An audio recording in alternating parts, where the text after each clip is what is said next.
नमस्कार मित्रांनो, शेतकऱ्यासाठी विविध योजनांची माहिती देणारे शासनाचे महा-डीबीटी पोर्टल काही दिवसापासून बंद आहे। पोर्टलमध्ये काही तांत्रिक सुधारणा किंवा अपडेट करण्यासाठी ते बंद ठेवण्यात आले आहे। अशातच या पोर्टलबाबत एक महत्त्वाची अपडेट समोर आलेली आहे। महा-डीबीटी पोर्टलच्या माध्यमातून शासनाच्या विविध योजनांची माहिती मिळते। शेतकरी यावर अर्ज प्रक्रिया करतात। एकूणच शासकीय योजनांची अर्ज करण्यापासून ते अनुदान मिळेपर्यंतची प्रक्रिया या पोर्टलद्वारे केली जाते। त्यामुळे शेतकऱ्यासाठी हे अतिशय महत्त्वाचे पोर्टल मानले जाते। हे पोर्टल सध्या तांत्रिक सुधारणेसाठी बंद ठेवण्यात आले आहे।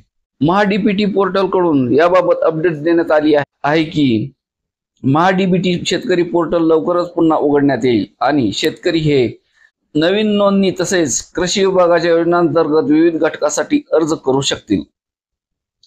2025-26 पासून अर्ज मंजुरीसाठी प्रथम अर्ज करणाऱ्यास प्रथम प्राधान्य ही कार्यपद्धती अवलंबण्यात येणार आहे। आपण यापूर्वी केलेले अर्ज यासाठी ग्राह्य धरण्यात येतील।